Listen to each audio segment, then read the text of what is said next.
Matapos ang 24 na oras ng duty, isang mantsa ng kape sa kanyang uniforme at mga matang mabigat sa antok, napasok niya ang maling sasakyan. Tiningnan siya nito na parabang dinudumihan niya ang hangin na nilalanghap niya. Sa kwarto 407, hawak ng kanyang ina ang kamay niya na parabang kumakapit sa sariling buhay.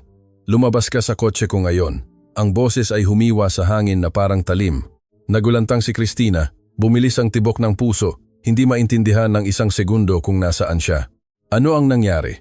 Bakit may lalaking nakasuot ng itim na suit sa tabi niya? Tinitingnan siya na parabang nakagawa siya ng krimen. Ang sasakyan ay nakahinto sa labasan ng St. Luke's Medical Center, BGC, sa Ayala Avenue. Umaandar ang makina, malamig ang aircon, at ang lalaking iyon, si Marco Ramirez, 38, nakakunot ang noo, may matatalim na tingin na hindi pa niya nakita sa sinumang mukha, nakalahad ang braso na itinuturo ang pintuan na parabang may pinagtatabuyan na hindi dapat naroon. Kumindat si Christina minsan, 2 beses. Nakasabit pa rin sa leeg niya ang stethoscope, nasa kandungan niya ang backpack, ang mantsa ng kape sa berdeng uniforme na hindi niya man lang napalitan sa pagitan ng magkasunod na duty, 24 na oras sa loob ng ospital na iyon. 24 na oras ng presyon, ng koridor, ng desisyon, ng paghawak sa kamay ng mga takot na hindi na magising sa kinabukasan at ngayon ay narito siya sa maling sasakyan kasama ang isang lalaki na tinitingnan siya na parang siya ay invisible, ang masamang uri. Ang uri ng invisible na nakakasagabal, na kumukuha ng espasyo na hindi sa kanya, na kailangang alisin bago pa magdulot ng mas malaking pinsala. Ako, nagsimula siya. Ang boses ay paos sa pagod. Akala ko po grab na tinawag ko. Paumanhin po, aalis na po ako. Ikaw ay lumabag sa isang pribadong sasakyan. Hindi binaba ni Marco ang kanyang tono. Walang galit na sumabog. May mas malala pa. Pangiinsulto, kontrolado, sinukat, inihain sa malamig na temperatura. Hindi ko alam kung paano mo napagkamalan ang isang pribadong sasakyan bilang isang grab. Ngunit hindi iyon ang problema ko. Ang problema ko ay kailangan ko nang umalis dito ngayon at ikaw ay nakaupo sa aking upuan. Sa labas, ang security guard ng St.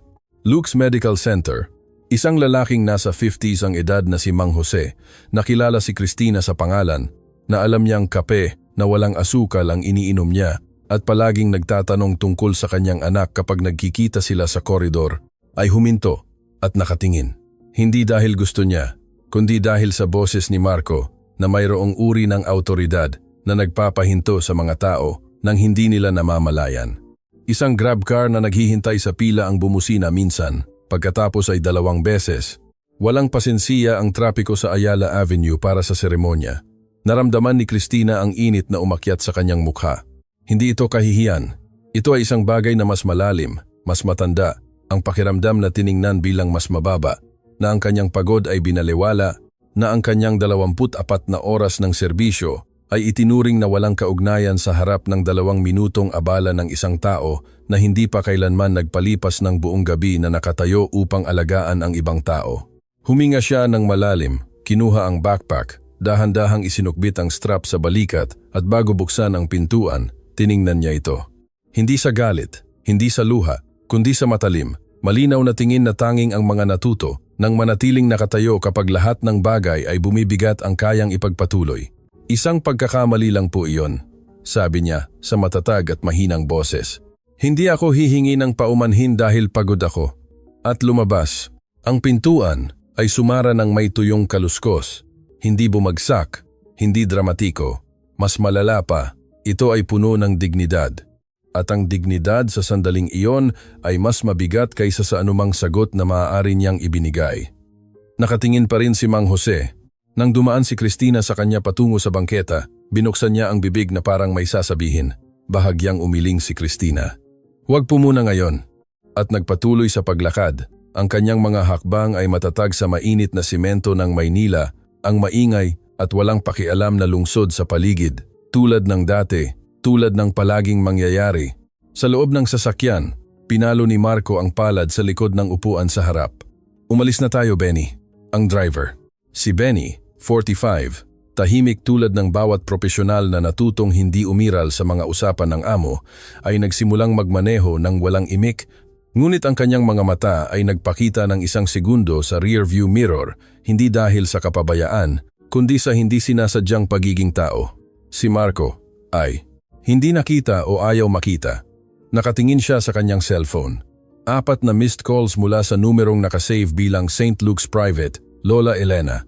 Humigpit ang kanyang tiyan sa paraang walang kinalaman sa nangyari 30 segundo na ang nakalipas. May kinalaman ito sa nangyari 3 araw na ang nakalipas, nang tawagin siya ng mga doktor sa isang maliit at tahimik na silid at gumamit ng mga salitang hindi pa niya napaayos sa kanyang isip.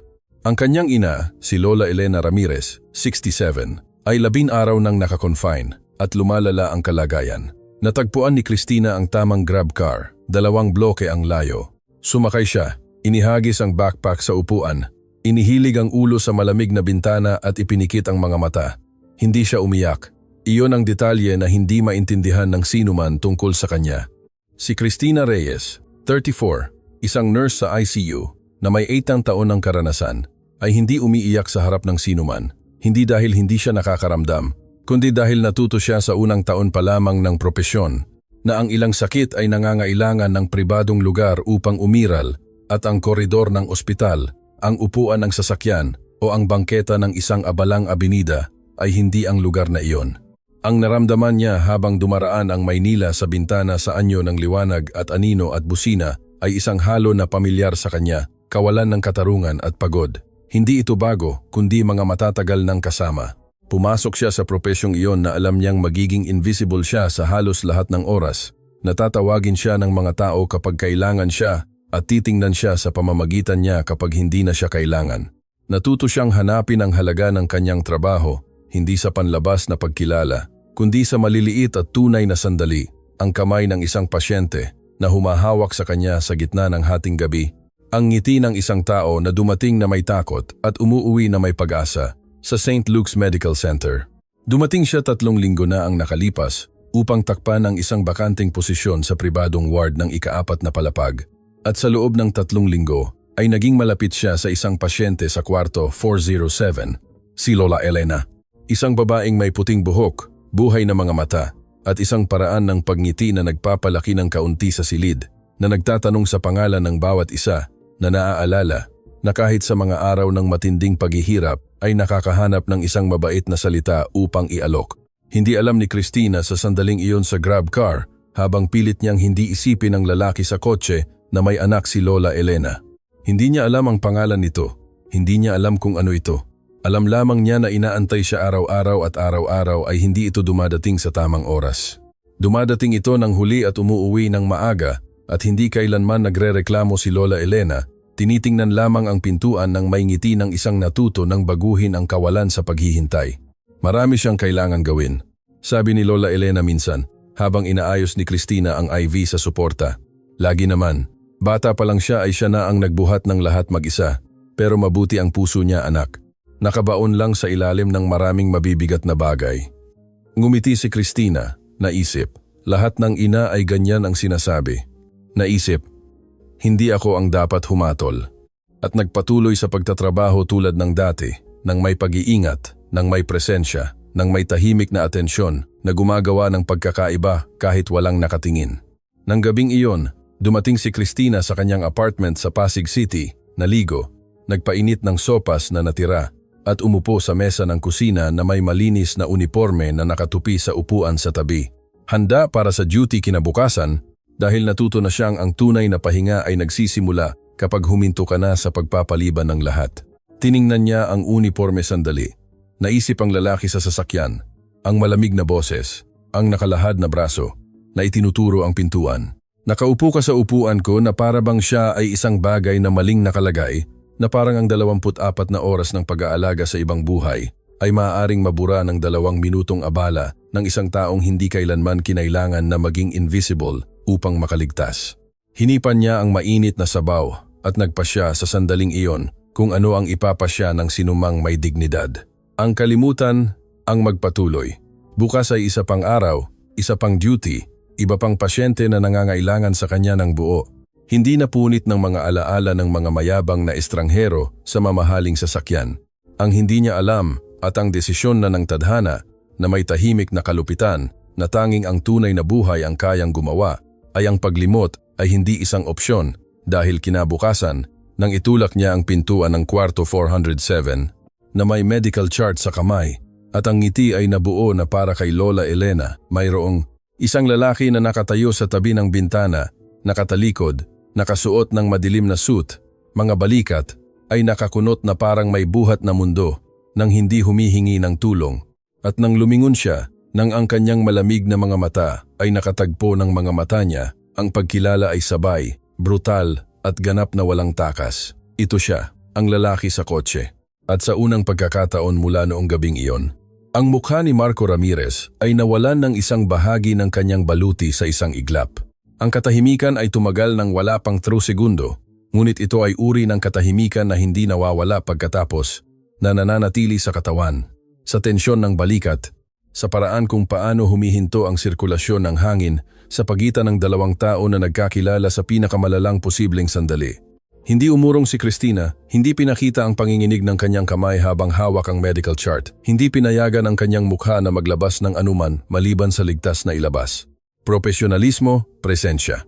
Ang parehong malinis at direktang tingin na ipinakita niya sa bangketa ng Ayala Avenue noong nakaraang gabi nang ituro niya ang pinto ng sarili niyang sasakyan na para bang may pinagtatabuyan na walang halaga. Si Marco ay nakatayo sa tabi ng bintana. Ang sikat ng araw sa umaga ay pumapasok sa mga blinds sa magkaparehong linya, hinahati ang silid sa mga bahagi ng liwanag at anino. Nakasuot na naman siya ng suit, madilim na gray sa pagkakataong ito, puting kamiseta, walang kurbata, na para bang direktang dumating mula sa isang lugar na nangangailangan ng formalidad, ngunit walang oras para kumpletuhin ang kanyang ayos. Ang kanyang kayumangging mga mata ay nakatagpo ng sa kanya, at sa maikling sandali na napansin niya sa pasukan, mayroong isang bagay doon na hindi lamig. Ito ay pagkagulat. Pagkatapos ay nawala ang pagkagulat at bumalik ang lamig. "Ikaw ba ang nurse dito?" sabi niya. Hindi ito tanong. "Opo," sagot ni Cristina na may parehong pagtitipid ng mga salita. Bumaling siya kay Lola Elena na nasa kama na nakabukas ang mga mata at may ngiti na. Ang atensyon na pumupuno sa silid ay parang isang ikatlong tauhan. "Magandang umaga po, Lola Elena. Kumusta po ang inyong gabi?" "Mas mabuti," sagot ng matanda, at ang kanyang boses ay mayroong malambot na tekstura ng isang dahan-dahang nagigising ng may pag-iingat na parabang marupok ang araw at kailangang tratuhin ng may delikadesa. "Nasa panaginip kita, alam mo ba, nagkukuwento ka raw. Hindi ko matandaan kung ano pero maganda." Ngumiti ng totoo si Cristina dahil kay Lola Elena imposible ang hindi ngumiti ng totoo. "Kung gayon, magandang panaginip po iyon," sabi niya. At sinimulan ang pag-check ng vital signs ng may tumpak at kalmadong galaw ng isang taong ginagawa iyon ng maraming taon nang isang natutong ang bilis ng kilos ay nakakaapekto sa pagkabalisa ng pasyente. Nakatayo si Marco nang walang galaw, nang may tindig ng isang lalaking sanay na kontrolin ang mga kapaligiran, at sa sandaling iyon ay napagtanto niyang wala siyang kontrol. "Marco," tawag ni Lola Elena, lumingon sa kanyang anak. "Kilala mo ba si Cristina? Siya ang pinakamahusay na nurse sa palapag na ito. Tanungin mo kahit sino." "Nagkita na po kami," sabi niya. Lumabas ang kanyang boses na neutral, kontrolado. Hindi inangat ni Cristina ang kanyang mga mata mula sa medical chart. "Saan kayo nagkita?" tanong ni Lola Elena nang may tunay na pagkausyoso ng isang naniniwala pa rin na ang mga pagkakataon ay mga regalo. "Sa labasan ng ospital." Sagot ni Cristina bago pa siya kailangan. Simple, totoo, nang walang mga detalyeng makakasakit, nang walang mga pagkaligta na magsisinungaling. Mabilis iyon at, oo, mabilis, masakit, ngunit mabilis. Naramdaman ni Lola Elena na parang may sense ang lahat at muling ngumiti sa kanyang anak nang may mapagpasensya at hindi matitinag na pag-ibig na tanging ang mga ina na maraming naipatawad ang kayang ipagpatuloy. Ang kanyang mga kamay ay gumagaling, "Anak." "Seryoso? Kapag hinawakan niya ang aking kamay, kumakalma ako." "Naniniwala ka ba dito?" Hindi sumagot si Marco, ngunit ang kanyang mga mata ay napunta sa mga kamay ni Cristina na sa sandaling iyon ay may isinusulat sa medical chart, matatag, nang walang pag-aalinlangan, at nanatili doon ng 1 segundo na mas mahaba kaysa sa nararapat.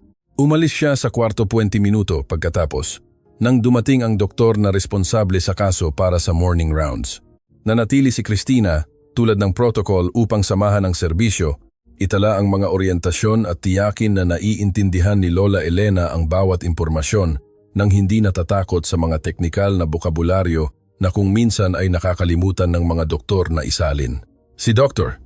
Antonio Tony Cruz, 52, pinuno ng pribadong ward ng ika-4 na palapag, isang lalaking direkta magsalita at tipid sa kilos, ay sinuri ang pasyente ng may atensyon, nagtanong ng mga nakasanayan at pagkatapos ay humingi ng pahintulot na kausapin ang pamilyar na responsable sa koridor.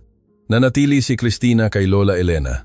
Naghintay ang matanda na sumara ang pinto at pagkatapos ay tiningnan siya ng may mga matang labis na nakakakita. Minasama ka niya, hindi ba? Inangat ni Cristina ang kanyang mga mata. Nagkatitigan sila. Lola Elena, kilala ko ang aking anak. Sabi ng matanda, nang walang akusasyon, nang walang drama, nang may tahimik na kalungkutan ng isang matagal nang tinanggap ang isang mahirap na katotohanan. Kapag siya ay natatakot, tumitigas siya. Lagi na ganyan. Simula noong 8 anyos siya, nang umalis ang kanyang ama at nagpasya siyang hindi na kailanman hahayaang may lumapit ng husto. Nanatiling tahimik si Cristina. Hindi siya masama, patuloy ni Lola Elena. Siya ay isang lalaking natutong gamitin ang pagiging matigas bilang panangga. At ang panangga, anak, hindi lang sa labas nagpoprotekta rin sa loob. At doon, nakukulong ang tao. Tiningnan ni Cristina ang babaeng iyon, 67 taong gulang, may puting buhok, mga kamay na may tatak ng panahon, mga mata na nagtatago pa rin ng kahanga-hangang kalinawan at nakaramdam ng isang bagay na hindi niya mapangalanan sa sandaling iyon. Hindi ito awa, hindi ito pagpapatawad, ito ay mas malapit sa pag-unawa, ang uri na hindi nagbabago sa nangyari, ngunit nagbubukas ng 1 milimetro ng espasyo upang ang kwento ay hindi manatili sa isang punto. May mahalagang sinabi po si Dr. Tony sa labas. Maayos na binago ni Cristina ang paksa dahil iyon ang hinihingi ng sitwasyon. Kailangan niyo pong mas magpahinga sa hapon nang walang mahabang bisita, nang walang pagkabahala. Tumango si Lola Elena, ngunit hinawakan ang kamay ni Cristina bago siya lumayo. Patuloy mo ba akong aalagaan? Ang tanong ay simple, ang bigat nito ay hindi. Opo, sagot ni Cristina. At totoo iyon, dahil ang nangyari sa kotse ay sa pagitan niya at ni Marco, walang kasalanan si Lola Elena. Si Lola Elena ay isang pasyente at pinili ni Cristina ang propesyong ito dahil alam niya kung paano ihiwalay ang masakit sa kailangang gawin. Sa koridor, pinakinggan ni Marco si Dr. Tony nang may bahagyang nakataas na baba at nakakrus na braso. Tindig ng isang lalaking pilit na magpakita ng kontrol habang nawawala ang lupa sa ilalim ng kanyang mga paa. Ang mga salita ng doktor ay sinukat, teknikal, ngunit malinaw ang kahulugan. Ang kalagayan ni Lola Elena ay lumala sa nakalipas na 48 oras. Ang kanyang katawan ay mas mabagal tumugon kaysa sa inaasahan. Kailangan nilang ayusin ang paggamot. Kailangan nila ng mas maraming oras. Kailangan, higit sa lahat, na manatili siyang kalmado. Dahil ang emosyonal na kaguluhan ay direktang nakakaapekto sa ebolusyon ng kaso. Mayroon siyang nurse na gumagawa ng pambihirang trabaho sa kanya. Sabi ni Dr. Tony na kinokonsulta ang medical chart. Si Cristina Reyes, ang iyong ina ay naiiba ang pagtugon kapag siya ay naroroon. Mas matatag ang tibok ng puso, mas kaunti ang mga episode ng pagkabalisa sa gabi. Ito ay may tunay na halagang klinikal, hindi ito impression lamang. Nanatiling tahimik si Marco, lubos kong inirerekomenda na panatilihin ang pagpapatuloy ng pangangalaga. Patuloy ng doktor, ang pagbabago ng team ngayon sa sandaling ito ay magiging hindi kinakailangang panganib. Naiintindihan ko, sabi ni Marco. Buo ang lumabas niyang boses, ngunit mayroon siyang hindi. Umalis ang doktor at si Marco ay nanatili sa koridor ng ika-4 na palapag ng St. Luke's Medical Center na may mahina at tuloy-tuloy na ingay ng kapaligiran sa paligid. Mga yabag, mga kariton, mahihinang boses, ang tiyak na tunog ng isang lugar kung saan ang buhay at takot ay nagbabahagi ng parehong espasyo. At sa unang pagkakataon sa mahabang panahon, hindi niya alam kung ano ang gagawin sa sarili niyang mga kamay. Tiningnan niya ang saradong pinto ng kwarto 407. Sa kabilang panig, alam niya, inaakala ni Cristina Reyes ang kanyang ina gamit ang mga kamay na inilarawan ni Lola Elena, gamit ang presensyang inilagay ng doktor sa malamig na termino ng klinika, ngunit kung isasalin, ay nangangahulugang isang napakasimpleng bagay. Mahalaga siya sa paggaling ng kanyang ina sa paraang hindi niya kayang tularan. sa lahat ng pera at kapangyarihan na mayroon siya, at pinababa niya ito mula sa kanyang sasakyan na para bang siya ay wala. Ang kamalayan nito ay hindi dumating na parang kidlat. Dahan-dahan itong dumating sa pinaka hindi komportabling paraan, tulad ng malamig na tubig na umaakyat sa iyong mga paa na napapansin mo bago ka makagalaw. Lumiko siya sa kanyang takong at nagtungo sa elevator. Kailangan niya ng hangin, kailangan niya ng distansya, kailangan niya ng lugar kung saan walang mga medical chart, walang mga puting koridor, walang mga mata ng babae na nagdadala ng sariling bigat nang walang humihingi ng tulong. Nang hapon, nang bumalik si Marco sa kwarto 407, wala na si Cristina. Tulog si Lola Elena. Ang kwarto ay nasa perpektong ayos. Nakaayos ang unan, bahagyang nakabukas ang bintana sa tamang sukat, isang maliit na sulat sa bedside table na may sulat kamay ni Cristina. Gamot ng 6 ng gabi. Huwag kalimutan, magandang hapon Lola Elena. Kinuha ni Marco ang sulat. Binasa ng 2 beses. Matatag ang sulat, walang palamuti, direkta. Tinupi niya ang papel at ibinalik sa mesa nang may pag-iingat na hindi niya karaniwan at hindi niya rin maipaliwanag kung may magtatanong. Nakatitig siya sa natutulog niyang ina ng matagal, sa mukha na tumanda habang abala siya sa pagtatayo ng mga imperyo, sa mga kamay na naghanda ng kanyang kape sa umaga sa loob ng maraming taon na ngayon ay nakapatong sa puting kumot ng may kahinaan na hindi niya handang harapin. Kapag hinawakan niya ang aking kamay, kumakalma ako. Ipinikit niya ang kanyang mga mata at sa unang pagkakataon mula nang dumating siya sa ospital, si Marco Ramirez ay hindi galit sa anuman o sa sinuman. Siya ay simpleng nahihiya na natuklasan niya sa sandaling iyon ay mas malala pa. Ang hindi pa niya nalalaman na magiging malinaw lamang kinabukasan kapag mas maaga siyang dumating kaysa sa karaniwan at narinig ang usapan na hindi niya dapat narinig, ay humingi si Cristina sa koordinasyon ng nursing ng impormasyon tungkol sa pagbabago ng team. Hindi isang transfer, hindi pa. Ngunit isang tahimik, propesyonal na konsultasyon, ang uri na ginagawa ng mga tao kapag hindi pa sila nakapagdesisyon, ngunit alam na nilang baka kailangan nila ng labasan. At kung siya ay umalis sa kwarto, 407 sa anumang dahilan, malinaw na sinabi ng doktor, ito ay magiging isang panganib na hindi kayang abutin ng kasalukuyang kalagayan ni Lola Elena nang walang kahihinatnan. Ang tadhana sa ospital na iyon sa puso ng Maynila ay gumawa ng perpektong bitag at si Marco Ramirez ay nasa gitna nito, hindi pa alam ang lawak ng kanyang nagawa. Ang chief nurse ng St. Luke's Medical Center ay si Rebecca Reyes, 51, may maikling buhok, may salamin na manipis ang frame at isang paraan ng pagsasalita na walang duda kung sino ang namumuno sa palapag na iyon. Naitatag niya ang kanyang reputasyon sa loob ng 23 taon ng pamamahala sa ospital sa pagiging eksakto ang uri ng propesyonal na hindi yumuyuko sa sinuman, ni sa punong doktor, ni sa miyembro ng pamilya ng pasyente, ni sa lalaking nakasuot ng mamahaling suit na dumating sa pinto ng kanyang opisina nang walang appointment. Dumating si Marco nang walang appointment, Martes ng umaga. Hindi pa dumarating si Cristina para sa kanyang duty. Ang koridor ng ika-4 na palapag ay nasa karaniwan nitong ritmo. Abala, gumagana, ang tiyak na ingay sa likuran na naghahalo ng mabilis na mga yabag sa mahihinang boses at ang tuloy-tuloy na tunog ng mga kagamitan na hindi humihinto. Inangat ni Rebecca ang kanyang mga mata mula sa screen nang pumasok siya. Hindi siya tumayo. Ginoong Ramirez, sabi niya sa tono ng isang tao na nabigyan na ng babala tungkol sa kanya ng mga staff sa reception. Paano ko po kayo matutulungan? Isinara ni Marco ang pinto sa likod niya, umupo sa upuan sa harap ng mesa, nang hindi iniimbitahan, isang automatikong kilos ng isang lalaking bihirang maghintay ng pahintulot upang kumuha ng espasyo.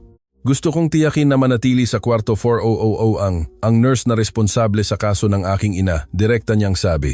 Nabalitaan ko na may bukas na konsultasyon para sa reassignment. Gusto kong tapusin iyon. Inalis ni Rebecca ang kanyang salamin, inilagay sa mesa. Tiningnan siya nang may katahimikan ng isang nakakita na ng ganitong eksena dati. Hinihiling mo ba na makialam ako sa desisyon ng nurse? Hinihiling ko na tratuhin ang kaso ng may prioridad na nararapat, sagot ni Marco. Kontrolado ang kanyang boses, ngunit mayroong isang bagay sa ilalim ng kontrol na lumalabas sa mga gilid. Ang aking ina ay nasa isang delikadong sandali, malinaw si Dr. Tony tungkol sa kahalagahan ng pagpapatuloy ng pangangalaga. Kung mayroong anumang maaaring gawin upang matiyak ang pagpapatuloy na iyon, gusto kong gawin iyon. Naiintindihan ko ang iyong pag-aalala, sabi ni Rebecca. At tama si Dr. Tony tungkol sa kahalagahan ng pagpapatuloy, ngunit ang iyong inilalarawan ay hindi isang desisyon administratibo, ito ay isang personal na desisyon ng isang profesional. At ang desisyong iyon ay hindi saklaw ng aking pakikialam, ninang sa iyo. Bahagyang sumandal si Marco. Ako ang responsable sa pinansyal sa pagpapaospital ng aking ina. Nagbabayad ako para sa pribadong bahagi ng ospital na ito. Hindi iyan ang nagagarantiya sa iyo ng pinakamahusay na pangangalaga na magagamit. Pinutol siya ni Rebecca nang may katatagan na napakabait na halos imposible ng balewalain. Hindi iyan nagagarantiya sa iyo ng karapatang magpasya kung sino ang magtatrabaho at saan. Ang aking team ay hindi isang personalisadong serbisyo na kinontrata ng pamilya. Sila ay mga profesional na may autonomiya, may karapatan, at may mga desisyon na iginagalang ko kahit na hindi ito naaayon sa akin.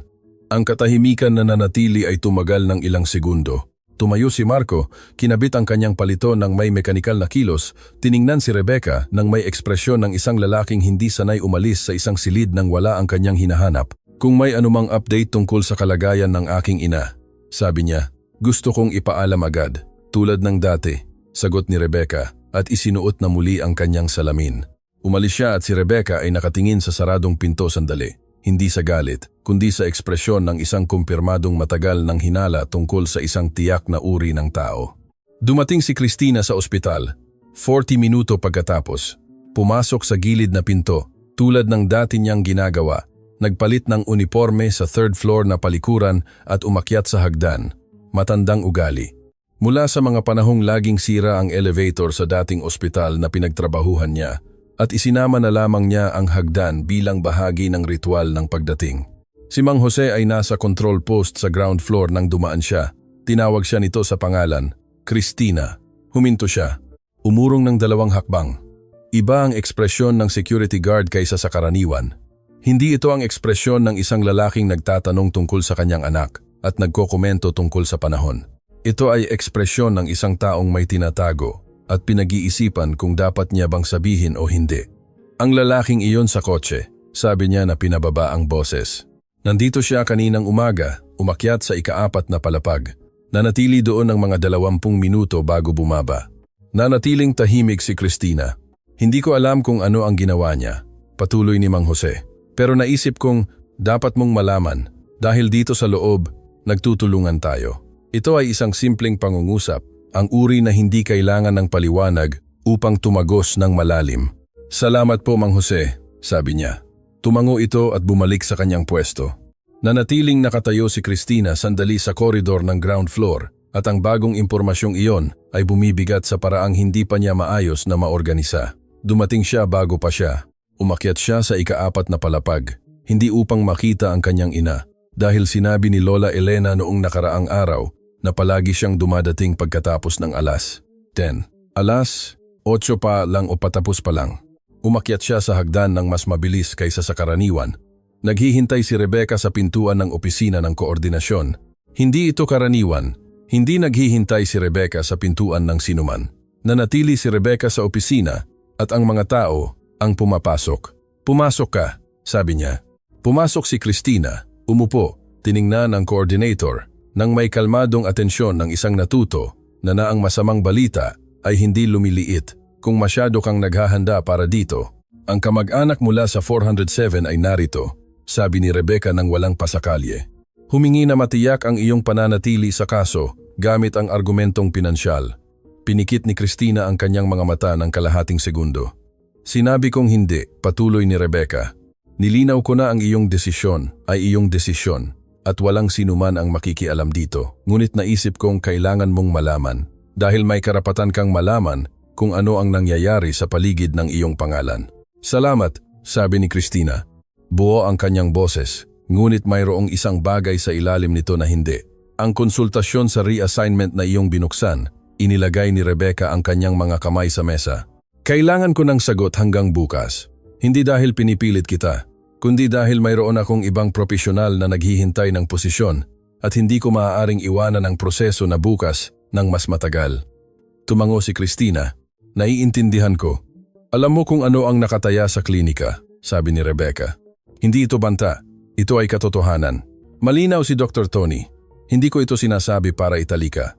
Sinasabi ko ito dahil ikaw ang uri ng profesional na nagdedesisyon ng may kumpletong impormasyon, hindi ng kalahati lamang nito. Tiningnan ni Cristina ang sarili niyang mga kamay sandali, ang parehong mga kamay na inilarawan ni Lola Elena, ang parehong mga kamay na inilagay ni Dr. Tony sa mga terminong klinikal, ang parehong mga kamay na sinubukan ni Marco Ramirez, nang hindi niya alam na gamitin bilang pambayad sa isang silid na hindi sa kanya. Hanggang bukas, sabi niya at umalis. Mas tahimik ang koridor ng ika-4 na palapag kaysa sa karaniwan nang dumaan si Cristina sa pinto ng 407. Gising si Lola Elena, ngunit mayroong kakaiba. Nakatitig ang matanda sa bintana, tahimik ang kanyang mga kamay sa kumot nang walang karaniwang ngiti ng isang masayang tumatanggap ng sinumang dumating. Magandang umaga, sabi ni Cristina nang may karaniwang gaan. Lumingon ang matanda, dumating ang ngiti, ngunit inabot ng isang segundo bago tuluyang dumating. Magandang umaga, anak. Sinimulan ni Cristina ang regular na pagsusuri, presyon, temperatura, mga tala sa medical chart, ngunit ang kanyang mga mata ay hindi tumitigil sa pagbabasa sa mukha ng pasyente. Nakatulog po ba kayo ng maayos? Kahit papaano, sagot ni Lola Elena. At pagkatapos ng isang paghinto, si Marco ay narito kaninang umaga. Bago ka pa dumating, hindi binago ni Cristina ang kanyang ginagawa.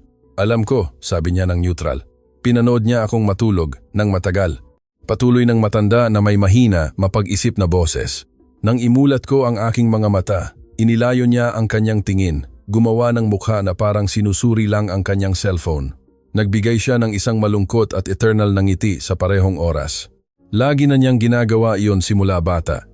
Kapag natatakot, nagpapanggap na abala. Tinapos ni Cristina ang mga tala. Lola Elena, sabi niya ng may tunay na pag-iingat. Kailangan niyo po ng isang tahimik na araw ngayon, nang walang mahabang bisita, nang walang mga usapan na nakakapagod. Malinaw po si Dr. Tony tungkol dito. Tumango ang matanda, ngunit hinawakan ang pulso ni Cristina bago siya lumayo. Hindi ang kamay, ang pulso, na parang hinahawakan hindi ang tao, kundi ang oras. Mananatili ka ba rito? Ang 4 na salita ay bumagsak sa silid ng may bigat na hindi inasahan ni Cristina. Tiningnan niya ang babaeng iyon. Ang mga matang mas alam kaysa sa kanilang sinasabi, ang tanong na hindi tungkol sa schedule ng trabaho, kundi tungkol sa presensya, tungkol sa pagpapatuloy, tungkol sa pagkakaiba sa pagitan ng pagiging naroroon at pagpapakita. At sa unang pagkakataon, mula nang binuksan niya ang konsultasyon sa reassignment na iyon, naramdaman ni Cristina ang bigat ng desisyon mula sa ibang panig. Hindi sa panig niya, kundi sa panig ni Lola Elena.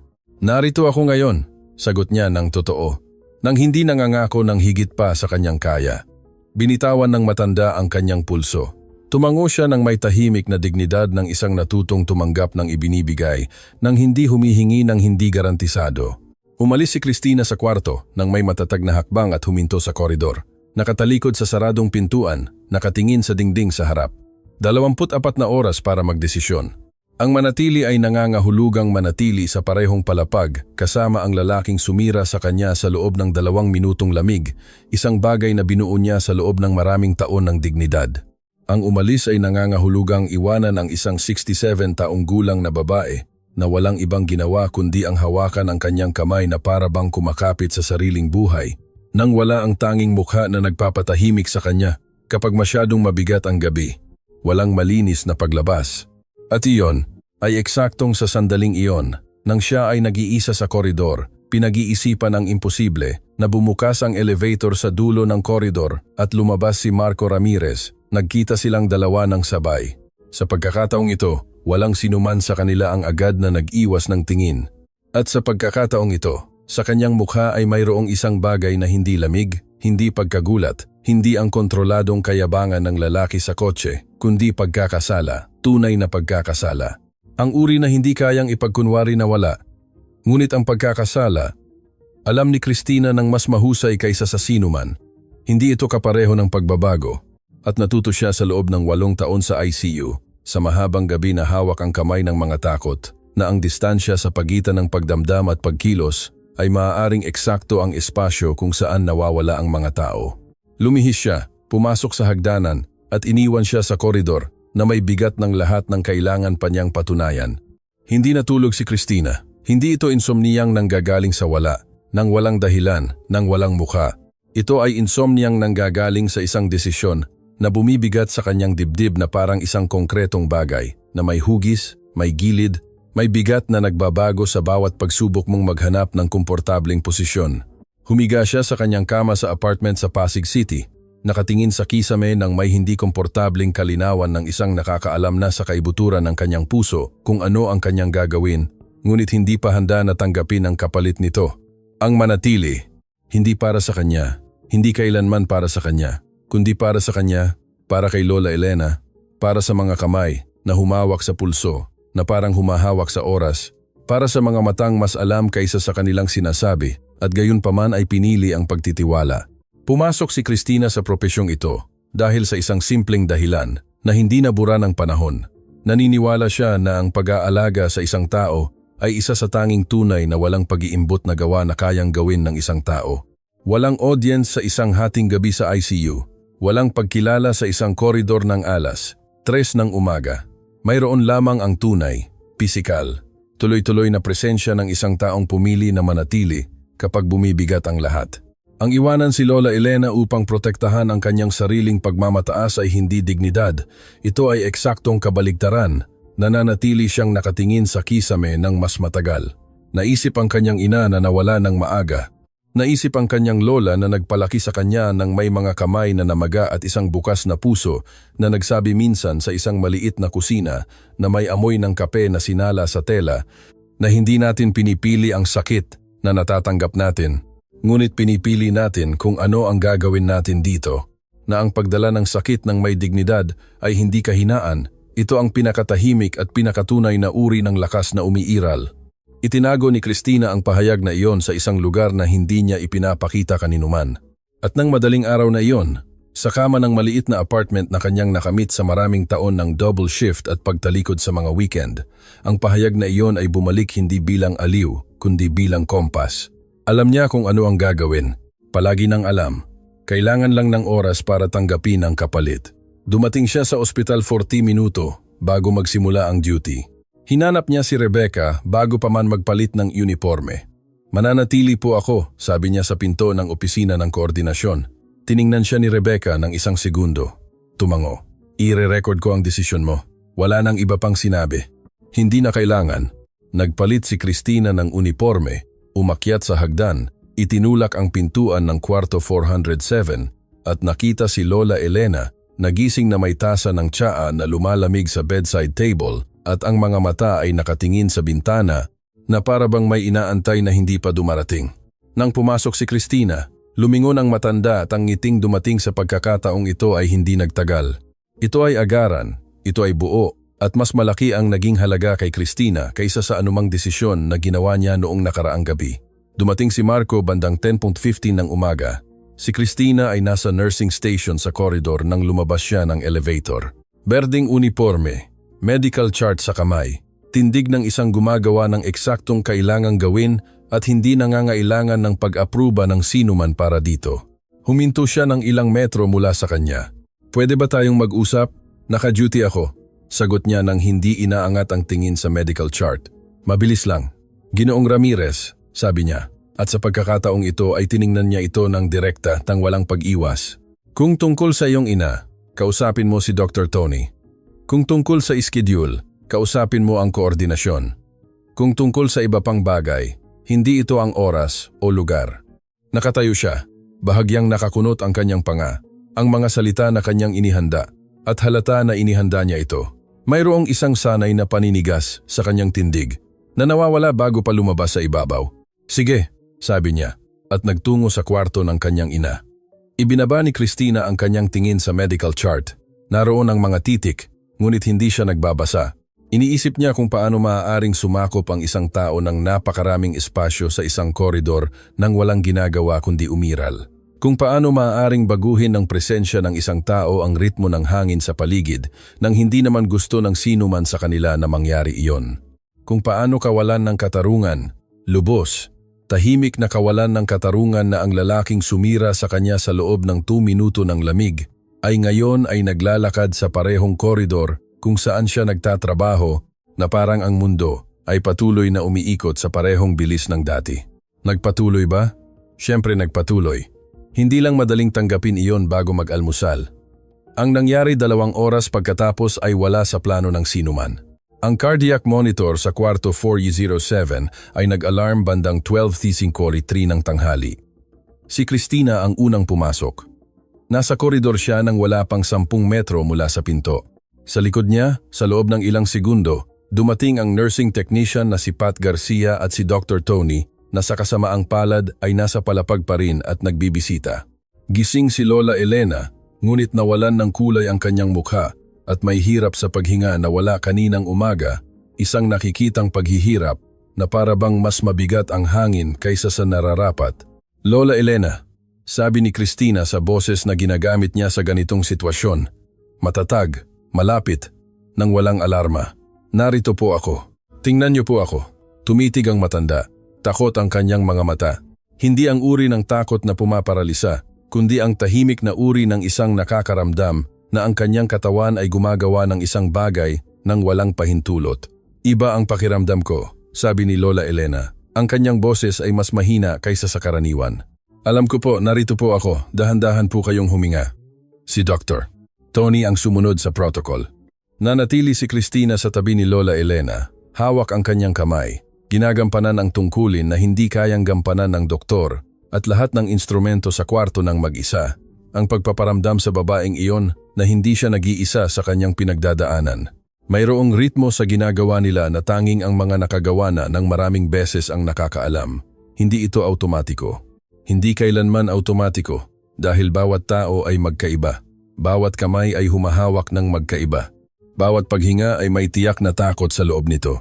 Ngunit mayroong isang emosyonal na kalamnan na nabubuo sa paglipas ng panahon na nagpapahintulot na maging naroroon ng hindi nawawala, na nagpapahintulot na humawak ng hindi masyadong humihigpit, na nagpapahintulot na sabihing, narito ako sa paraang pinaniniwalaan ng katawan ng ibang tao bago pa maproseso ng isip. Mayroong ganoong kalamnan si Christina. Binuo niya iyon sa bawat koridor. Sa labas pinaghintay si Marco sa koridor ni Pat. Standard protocol, pamilyar sa labas sa panahon ng emergency. Nakatayo siya, nakasandal sa pader na katapat ng pinto. Hawak ang cellphone ngunit patay ang screen, nakatitig sa saradong pinto na may ekspresyon na walang tiyak na pangalan sa anumang wika.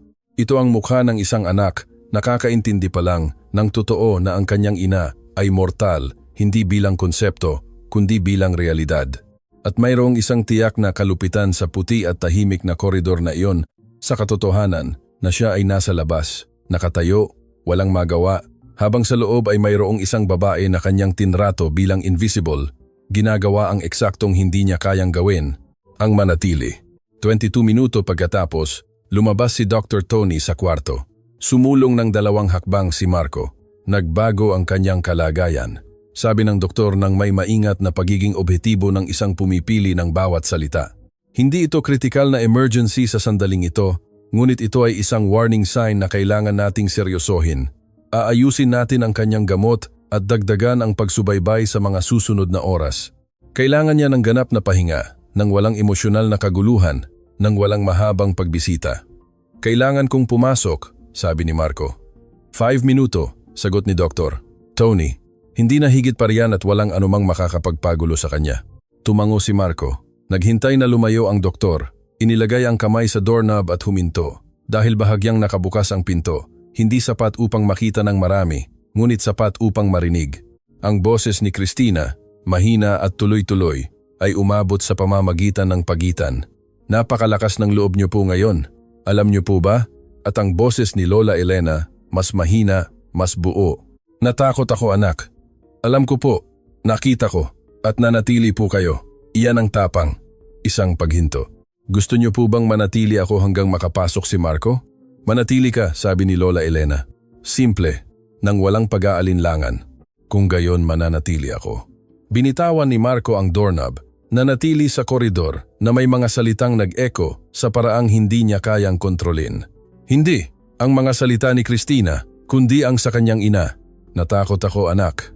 Tinawag ni Lola Elena si Christina na anak, nang may parehong naturalesa, nang may parehong init, nang may parehong pagpapakumbaba na tinawag niya ito, nang 8 anyos pa ito, at nagigising sa gitna ng gabi nang may mga bangungot na hindi niya mailarawan.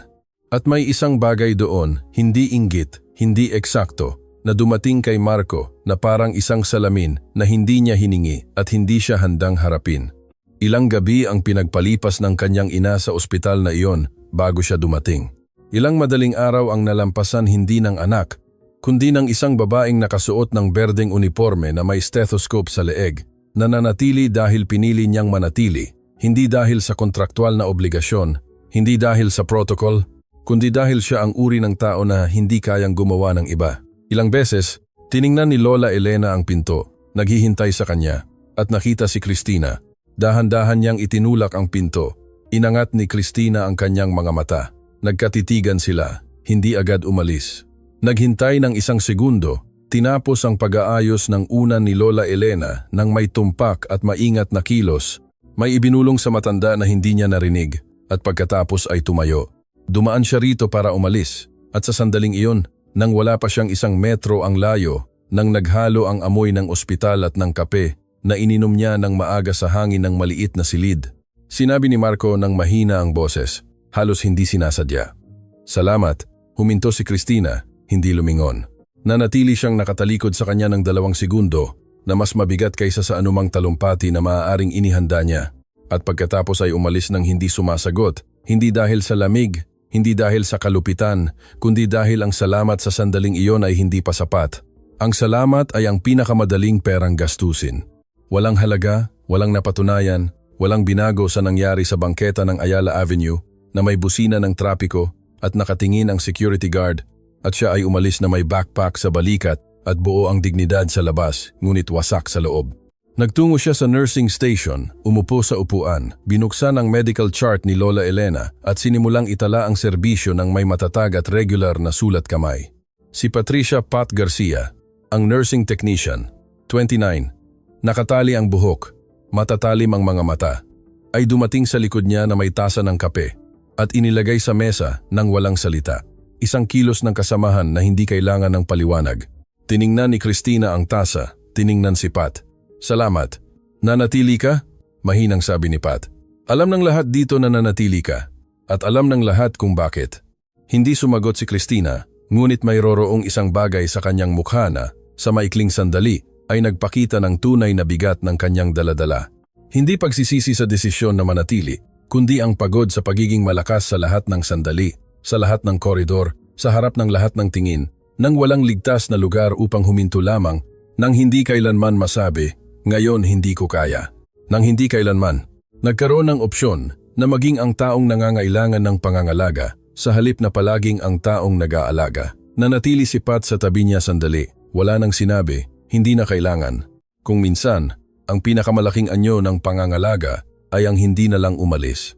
Nang hapon, nang malapit nang matapos ang duty ni Cristina, lumabas si Rebecca sa koridor na may ekspresyon na agad niyang nakilala. Masamang balitang administratibo ang uri ng bureaucratic, walang emosyon, ngunit may tunay na kahihinatnan. Kailangan kitang paalalahanan, mahinang sabi ni Rebecca, malayo sa ibang pandinig. Sa paglala ng kalagayan ng pasyente sa 407, hinihiling ng protocol na i-reclassify ang kaso. Nangangahulugan ito ng araw-araw na pagsubaybay ni Dr. Tony at, posibleng, pagsali ng isang pangalawang espesyalista. Ang iyong workload sa iyong duty ay tataas ng malaki sa mga susunod na linggo. Nanatiling tahimik si Cristina. Bukod pa rito, patuloy ni Rebecca, naipabatid na sa Board of Directors ang konsultasyon sa reassignment na iyong binuksan. Hindi sa akin. Hindi ko alam kung kanino, ngunit nakarehistro. At kung may anumang maging problema sa pasyente sa hinaharap, maaaring suriin ang kasaysayang ito. Ang kahulugan nito ay dahan-dahang dumating at may katumpakang surgical. Kung lumala ang kalagayan ni Lola Elena, kung may anumang mawala sa kontrol, ang katotohanan na si Cristina ay nagbukas ng konsultasyon sa reassignment ay maaaring gamitin upang kwestiyunin ang kanyang dedikasyon sa kaso. Hindi ito magiging patas, hindi ito magiging tama, ngunit ito ay posible. At sa totoong mundo, sapat na ang posible upang sirain ang isang karera na binuo sa 8 taon ng dedikasyon. Naramdaman ni Cristina ang lupa, na bahagyang naging hindi matatag sa ilalim niya. Hindi ang literal na lupa, kundi ang lupa na nasa loob ng mga tao kapag ang isang bagay na matatag ay biglang nagpakita ng lamat na wala kaninang umaga.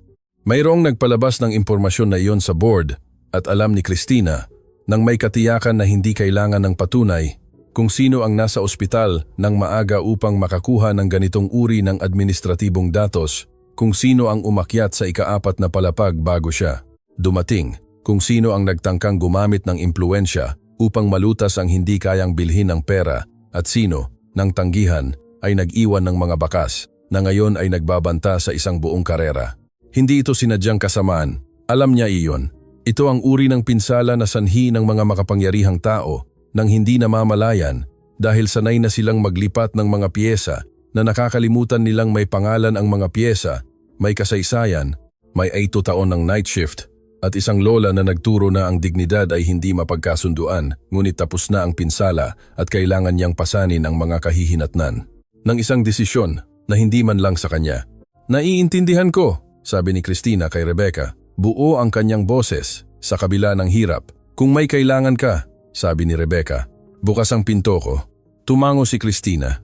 Naghintay na lumayo si Rebecca, na natiling nakatayo ng mag-isa sa koridor sandali, na may tuloy-tuloy na ingay ng ospital sa paligid niya at ang bagong bigat na idinagdag sa lahat ng iba pa niyang dala.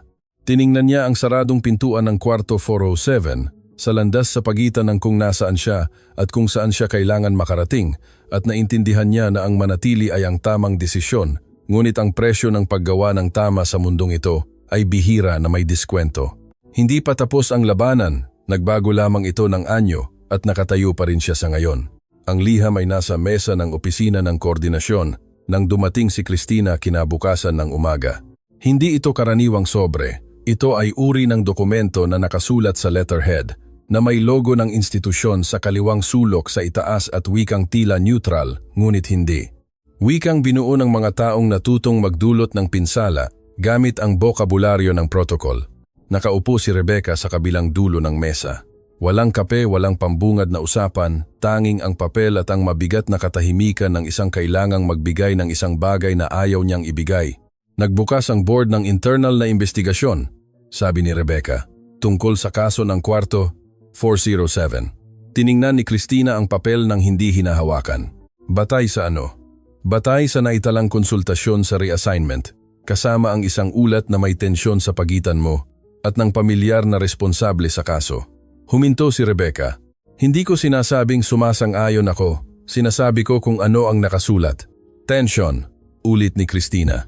Lumabas ang salita ng may tiyak na bigat, hindi sa galit, kundi sa pagkilala. Mayroong nagpabago sa nangyari sa koridor. Nagkasalubong silang dalawa.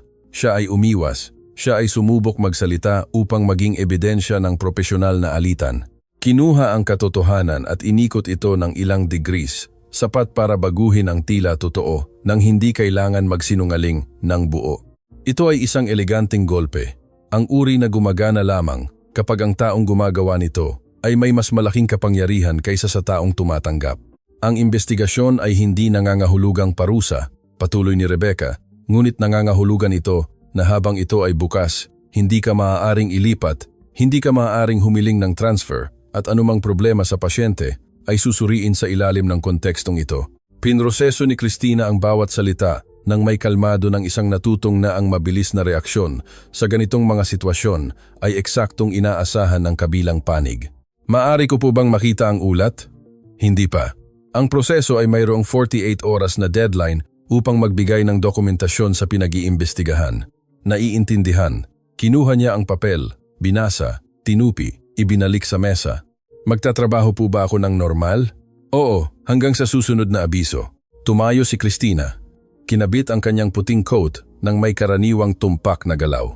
Tiningnan niya si Rebecca nang may direktang tingin na hindi humihingi ng balidasyon ni nag-aalok ng pagbagsak. Salamat po sa pagiging patas sa akin simula pa lang, at umalis siya. Ang koridor ng ika-4 na palapag ay nasa karaniwan nitong ritmo.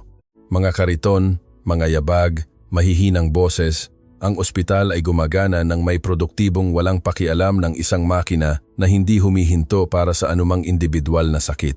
Dumiretso si Christina sa nursing station. Kinuha ang medical chart ni Lola Elena, sinuri ang mga tala ng duty sa madaling araw, nang may atensyon ng isang naghahanap ng anumang pagbabago, anumang senyales na nangangailangan ng pagsasaayos. Si Pat, dumating sa tabi niya, na may ekspresyon ng isang nakakaalam na. Narinig mo ba? Tanong ni Christina nang hindi nakatingin. Maliit ang ospital, mahinang sabi ni Pat. Ikinagagalak kong hindi na kailangan, sagot ni Christina. At totoo iyon. Ang awa sa sandaling iyon ay ang uri ng bagay na lumalambot sa kailangang manatiling matatag. Nagtungo siya sa kwarto 407. Nakaupo si Lola Elena sa kama, nakasandal sa mga unan na may bukas na libro sa kandungan na malinaw na hindi binabasa. Nakatingin ang kanyang mga mata sa bintana. Ang liwanag ng Maynila ay kulay abo. Ang uri ng umaga na mayroon ang lungsod kapag dumarating ang mga ulap bago ang araw at nananatili. Magandang umaga, Lola Elena. Lumingon ang matanda, dumating ang ngiti, ngunit hindi rested ang kanyang mga mata. Mayroong isang bagay sa mga ito na kinilala ni Christina. Isang gabing hindi maayos ang tulog. Ang uri na hindi nanggagaling sa pisikal na sakit, kundi sa pag-iisip na hindi humihinto.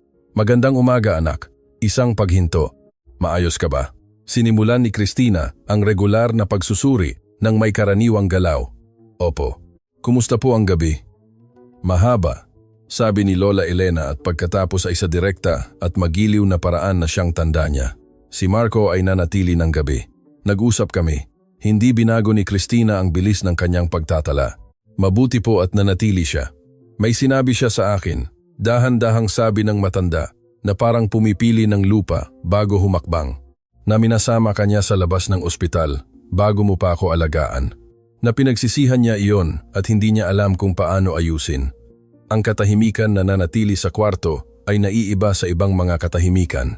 Mayroong tekstura, mayroong bigat na lateral, tulad ng pader na lumilitaw kung saan hindi mo inaasahan. Tinapos ni Christina ang pagtatala, isinara ang medical chart. Lola Elena, sabi niya, nang may tunay na pag-iingat. Hindi niyo po kailangan dalhin iyan, hindi po ninyo responsibilidad. Alam kong hindi. Sagot ng matanda, pero siya ang anak ko at kilala ko siya ng mas mahusay kaysa sa pagkakakilala niya sa kanyang sarili. Tiningnan niya si Christina nang may mga matang nakakakita ng higit pa sa ipinapakita ng mga tao. Hindi ko hinihiling na patawarin mo siya. Wala akong karapatan doon.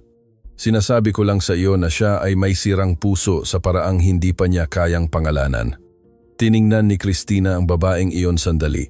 Mayroong isang banayad na bitag sa usapang iyon. Hindi sinasadya, hindi manipulado, ngunit totoo. Ang bitag ng isang minamahal ng isang nagmamahal din sa kabilang panig. Ang imposibleng posisyon ng pagiging ugnayan sa pagitan ng dalawang nag-aaway nang walang sino mang tahasang humihiling nito. Kailangan niyo pong magpahinga, sabi ni Christina nang may matatag na kabaitan. Dadaan po si Dr. Tony mamaya at ayaw kong makita niya kayong balisa. Tumango si Lola Elena, ngunit hinawakan ang kamay ni Christina ng isang segundo bago siya lumayo. Anuman ang nangyayari sa labas ng kwartong ito, mahinang sabi ng matanda, gusto kong malaman mo na ikaw ang pinakamabuting bagay na nangyari sa akin dito. At hindi ko ito sinasabi para sa aking anak, sinasabi ko ito dahil totoo. Pinisil ni Christina ang kanyang kamay minsan nang may katatagan na siyang tatak niya. Hindi yakap ng sentimental na paalam, kundi tunay na presensya. Ang uri na nagsasabi, nag-exist ka sa akin ng totoo, mag-ingat po kayo, sabi ni Christina. At pilitin niyo pong dumating nang maaga ang inyong anak. Ngumiti ng maliit at hindi sinasadya si Lola Elena, ang uri na lumalabas kapag ang emosyon ay nakahanap ng isang bagay na totoo sa daan. Umalis si Christina. Ang sobre para kay Marco ay nasa bedside table. Nang tumingin si Lola Elena sa gilid, iniwan ni Christina iyon bago pumasok sa kwarto. Hiniling niya kay Pat na ilagay doon pagkatapos niyang umalis. Ayaw niyang naroroon siya kapag dumating ito. Hindi dahil sa takot sa pagkikita, kundi dahil ang ilang bagay ay kailangang basahin ng tahimik nang walang presensya ng nagsulat upang tumagos ng malalim sa katotohanan. Dumating si Marco ng 9:40 ng umaga, mas maaga kaysa sa dati, mas maaga kaysa sa anumang araw simula nang maospital ang kanyang ina. Tahimik si Lola Elena nang pumasok siya. Agad niyang napansin, kilala niya ang katahimikan na iyon. Lumaki siya kasama nito. Ano ang nangyari? May sulat ako para sa iyo, sabi ng matanda. Itinuro ang bedside table. Kinuha niya ang sobre, nakita ang kanyang pangalan na nakasulat ng may matatag at walang palamuting sulat kamay na natuto na siyang kilalanin. Binuksan niya. Marco, hindi ko ito isinusulat upang ipaliwanag ang aking sarili. Isinusulat ko ito dahil naniniwala ako na ang ilang bagay ay kailangang sabihin ng malinaw bago pa ito baluktutin ng katahimikan. Tinrato mo ako na parang hindi ako umiiral sa isang sandali na pasan ko ang bigat ng dalawang duty at ang responsibilidad ng mga buhay na hindi akin. Nangyari iyon, hindi ito mawawala, ngunit hindi ako umaalis dahil sa kotseng iyon. Umaalis ako dahil ang sumunod, ang mga kilos, ang mga proseso, ang investigasyon ay nagpakita na naniniwala ka pa rin na ang kapangyarihan ang lumulutas sa sinira ng kapangyarihan. At hindi ako maaaring magtrabaho sa isang kapaligiran kung saan ginagamit ang aking pangalan bilang piyesa sa isang laro na hindi ko piniling laruin. Ang iyong ina ay isang pambihirang babae. Ang alagaan siya ay isang pribilehiyo na dala ko. Siya ay magiging maayos, hindi dahil sa nanatili ako, kundi dahil siya ay malakas sa paraan na hindi nakikilala ng karamihan ng mga tao dahil masyado silang abala sa pagtingin sa maling lugar. Hindi ako galit sa iyo. Pagod ako sa isang tiyak na uri ng invisibilidad. Iyon na hindi nanggagaling sa kasamaan, kundi sa kapabayaan ng isang hindi kailanman kinailangan na makita upang umiral. May oras ka pa para baguhin ito, ngunit hindi ako ang testigo.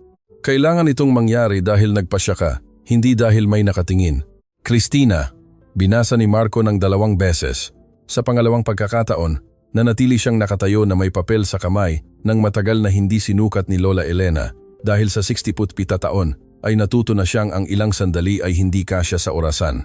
Umalis na siya. Sabi niya, hindi ito tanong, tama ba? Sagot ni Lola Elena. Ang katahimikan na sumunod ay iba sa lahat ng iba pang katahimikan sa kwartong iyon.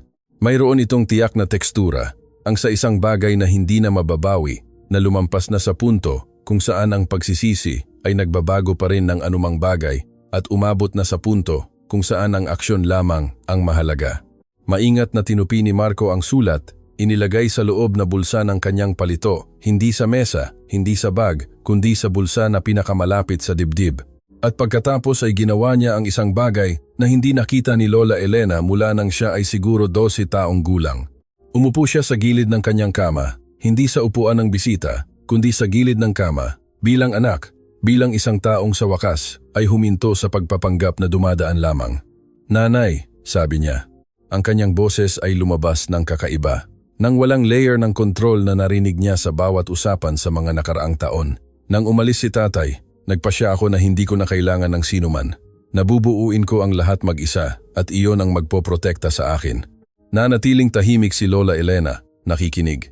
Nagtayo ako, patuloy niya. Lahat ng ipinlano ko, ngunit ginawa ko iyon na akala ko ang pagtatayo ay kapareho ng pamumuhay. At hindi. Isang mahabang paghinto, trinato ko ang babaeng iyon na para bang siya ay isang hadlang at binubuhat niya ang mundo sa kanyang balikat nang hindi humihingi ng palakpak kanino man. Ganyan siya, mahinang sabi ni Lola Elena. Alam ko, sagot ni Marco ngayon. Alam ko. Inilagay ng ina ang kanyang kamay sa ibabaw ng kanyang kamay. Walang sinabi dahil wala namang sasabihin na hindi mas mahusay na nasabi ng kilos na iyon. Nanatili sila ng ganon sandali, ina at anak, sa isang kwarto ng ospital sa Maynila na may maingay na lungsod sa labas at ang tiyak na katahimikan ng isang sa wakas ay huminto sa pagtakas sa sarili. Nang hapong iyon, nagtungo si Marco sa ikalawang palapag ng St. Luke's Medical Center, hindi para hanapin si Christina. Alam niyang wala na ito sa pribadong ward at hindi niya ito hinanap. Nagtungo siya sa opisina ni Dr. Ramon Lopez. Pumasok siya ng walang appointment. Tulad ng ginawa niya kay Rebecca ilang linggo na ang nakalipas, ngunit sa pagkakataong ito ay iba ang kanyang tindig. Walang estratehiya sa kanyang katawan, walang anggulo ng isang dumating upang makipagnegosyo. Formal kong binabawi ang anumang ulat o pahayag na nagmula sa aking pangalan at nag-ambag sa bukas na investigasyon laban sa nurse na si Christina Reyes. Sabi niya nang nakatayo, nang hindi umuupo. At gusto kong maitatala na ang kanyang pag-alis sa kaso ay desisyon lamang niya, na ginawa bago ang anumang institusyonal na komunikasyon at walang anumang salungatan sa kanyang pag-uugali na dapat imbestigahan. Tiningnan siya ni Dr. Lopez sandali. Naiintindihan mo ba na isinasara nito ang investigasyon nang walang formal na conclusion? Naiintindihan ko, sabi ni Marco. At naiintindihan ko rin na dapat ko itong naintindihan bago pa man magdulot ng problema. Itinatama ko ang posibleng itama. Tumango ang direktor. Nagtala, sinabi na isasara ang proseso sa loob ng 24 na oras. Umalis si Marco sa opisina nang hindi alam kung malalaman ni Christina, nang hindi alam kung magbabago iyon ng anuman sa pagitan nilang dalawa. Ginawa niya iyon dahil tama, hindi dahil may nakatingin. At iyon ang unang pagkakataon sa mahabang panahon na siya ay kumilos ng ganoon. Nalaman ni Christina sa pamamagitan ng institutional email kinabukasan na ang investigasyon ay isinara nang walang conclusion, nang walang pangalan ng nag-request, nang walang karagdagang paliwanag. Tiningnan niya ang screen ng matagal, pagkatapos ay isinara ang computer at nagtungo sa trabaho dahil patuloy ang buhay. Dahil ang ikalawang palapag ay may mga pasyente na nangangailangan sa kanya. Dahil ang pagsasara ng isang hindi makatarungang investigasyon ay hindi nagbubura sa nagawa. Nagpakita lamang ito sa pinakamataas na sa wakas ay naintindihan ng isang tao ang pagkakaiba sa pagitan ng kapangyarihan at responsibilidad. Ito ay isang bagay, hindi ito lahat. At si Christina Reyes, 34, 8 taon sa ICU, buo ang dignidad, alam niya ng mas mahusay kaysa sa sinuman, na ang ilang kwento ay nangangailangan ng higit pa sa isang tamang kilos upang makahanap ng lugar kung saan sila dapat dumating. Ang panahon ang magsasabi kung ito ang simula o ang wakas. Sa ngayon, isa lamang itong hakbang mula sa isang panig at sa kabilang panig. Si Nurse Sylvia ay may kakayahan. Alam iyon ni Christina dahil nabanggit ni Pat sa koridor ng ikalawang palapag sa isa sa mga mabilis na usapan sa pagitan ng shifts na mas maraming impormasyon kaysa sa tingin. Si Sylvia ay mapagmalasakit, punctual, teknikal, na ligtas. Si Lola Elena ay inaalagaan ng maayos, iyon ang mahalaga.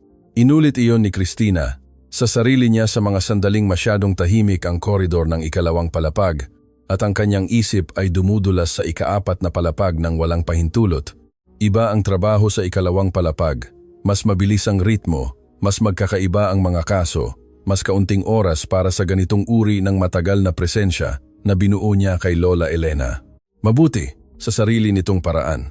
Nangailangan ito ng adaptasyon mula sa kanya na nagpapanatili sa kanya na sapat na abala upang hindi siya manatili sa kanyang sariling isip. Ngunit may mga sandali, palaging may mga sandali. Hindi sinubukan ni Marco na makipag-ugnayan, hindi siya nagpakita sa ikalawang palapag, hindi siya nagpadala ng mensahe. Hindi niya nga alam kung may numero niya ito at malinaw na hindi siya naghanap upang malaman. Ang pagsasara ng investigasyon ay dumating sa pamamagitan ng institutional email, tuyo at bureaucratic, nang walang pangalan, nang walang personal na tala. Naintindihan niya ang kanyang pinili. Ginawa niya ang tama nang hindi ginagamit iyon bilang pambayad, nang hindi agad nagpapakita, naghihintay na makakuha ng anumang bagay kapalit. Kumilos siya, lumayo at iniwan ang kanyang espasyo ng buo. Iba iyon. Iyon ang unang konkretong iba na ginawa niya simula sa kotse. Hindi ito ginawa ni Christina na pag-asa, ginawa niya itong data, isang bagong impormasyon tungkol sa isang lalaking pinag-aaralan pa niyang basahin, hindi sa puso, kundi sa bahagi niya na natuto sa 8 taon sa ICU, na ang mga tao ay nagpapakita kung sino sila. Hindi sa kanilang sinasabi, kundi sa kanilang ginagawa kapag walang nakatingin. Si Lola Elena ay na-discharge sa isang umaga ng Martes. Hindi alam ni Christina ang petsa. Nalaman niya sa internal system ng ospital nang i-update niya ang panel ng mga pasyente sa simula ng duty at nakita ang kwarto 407 na nakalista bilang available para sa bagong occupancy. Nakaraang pangalan, Elena Ramirez, status, discharge. Tiningnan niya ang linya na iyon sa screen sandali, pagkatapos ay huminga at nagtungo sa trabaho. Dumating ang tawag 3 araw pagkatapos, hindi kilalang numero. Hindi siya karaniwang sumasagot sa mga hindi kilalang numero habang naka-duty, ngunit mayroong isang bagay, isang instinct na walang rational na paliwanag na nagpindot sa kanya ng berdeng button. Christina, ang boses ay kay Lola Elena. Kinilala niya bago pa ang pangalan. Kinilala niya sa tekstura, sa cadence, sa tiyak na paraan ng pagbigkas ng mga pantig ng maingat na parang tinatrato ang mga salita bilang isang bagay na maaaring masira kung ihagis ng walang ingat. Lola Elena, sabi niya. At mayroong isang bagay sa kanyang boses na hindi ganap na kontrolado. Hiningi ko ang numero mo sa ospital. Sabi ng matanda ng may direkta at magiliw na tono na siyang tatak niya. Sana hindi ka nagagalit. Hindi po ako nagagalit. Na-discharge na ako. Nasa bahay na ako. Isang paghinto. Gusto kong malaman mo. Ipinikit ni Christina ang kanyang mga mata ng 1 segundo. Napakabuti po, sabi niya. At iyon ang pinakatunay na pangungusap na kanyang nasabi sa loob ng maraming araw.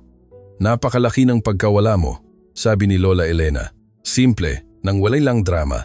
Hindi ko ito sinasabi para bigyan ka ng pakiramdam ng pagkakasala. Sinasabi ko ito dahil karapat-dapat kang malaman na gumawa ka ng tunay na pagkakaiba. Ang uri ng pagkakaiba na hindi lumalabas sa anumang dokumento. Hindi agad sumagot si Christina.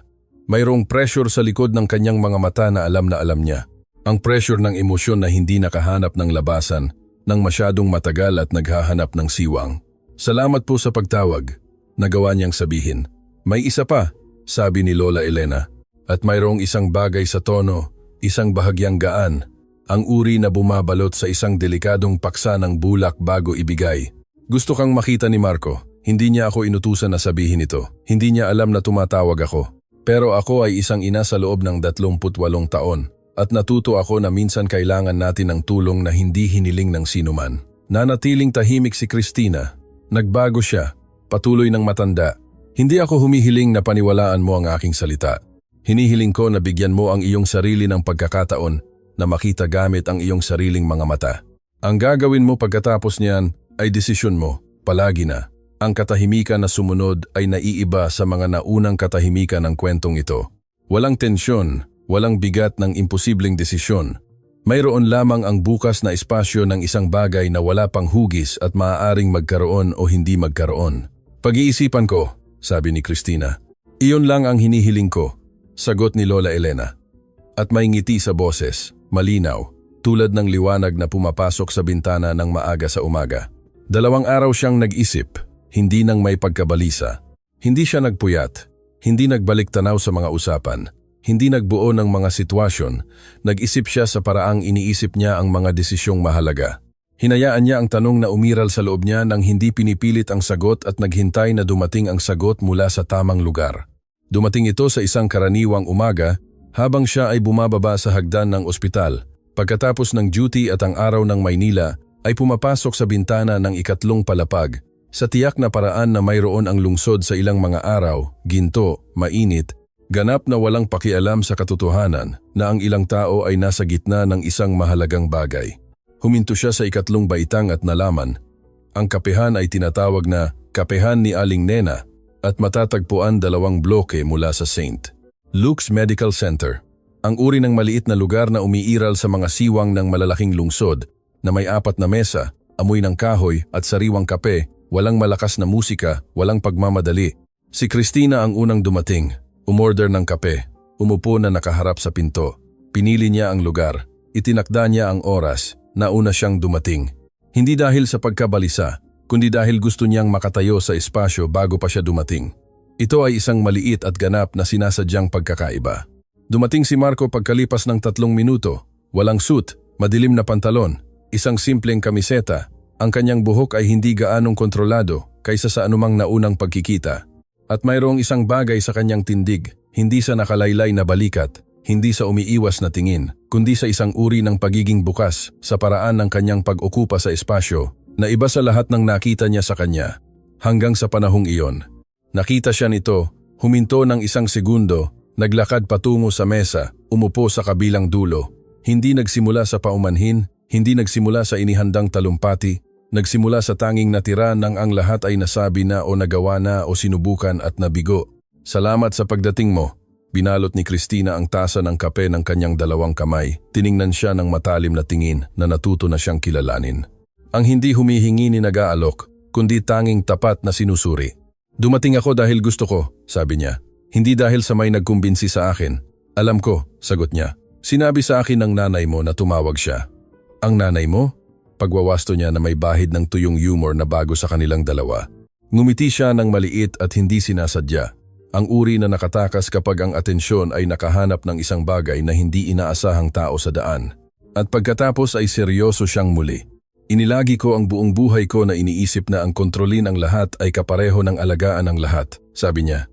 Umalis ang tatay ko noong 8 anyos ako nang walang anumang paliwanag at nagpasya ako ng 8 anyos na hindi na ako kailanman aasa sa sinuman dahil ang pag-asa ay kapareho ng kahinaan.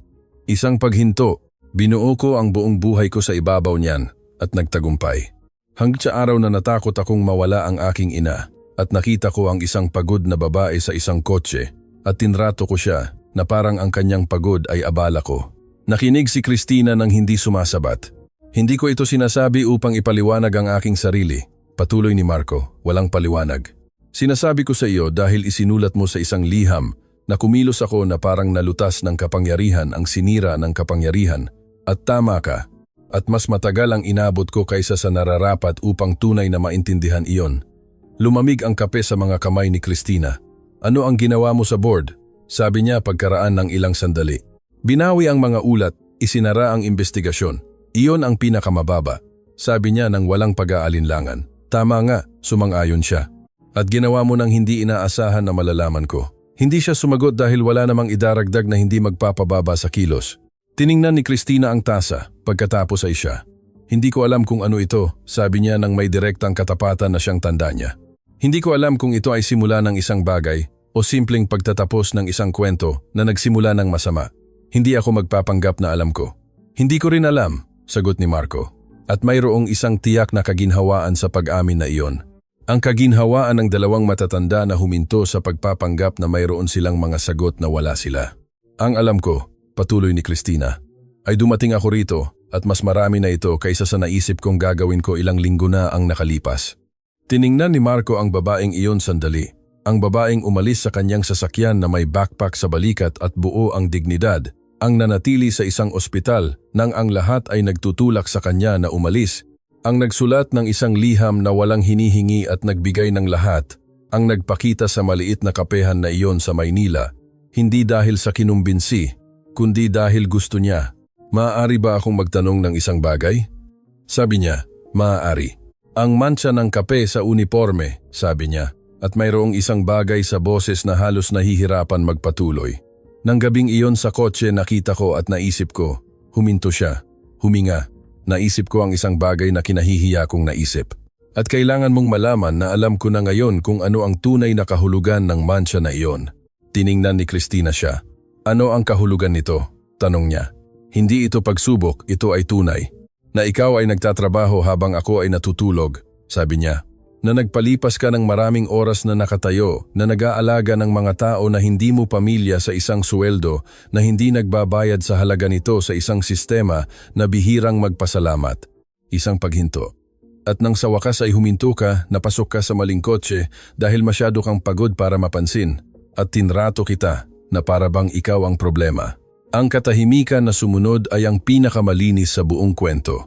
Walang tensyon, walang bigat ng isang desisyon na nakabinbin. Mayroon lamang dalawang tao na nakaupo sa isang maliit na mesa sa Maynila na may kape na lumalamig sa pagitan ng kanilang mga kamay sa eksaktong espasyo kung saan ang ilang kwento ay nakahanap ng lugar kung saan sila dapat nagsimula.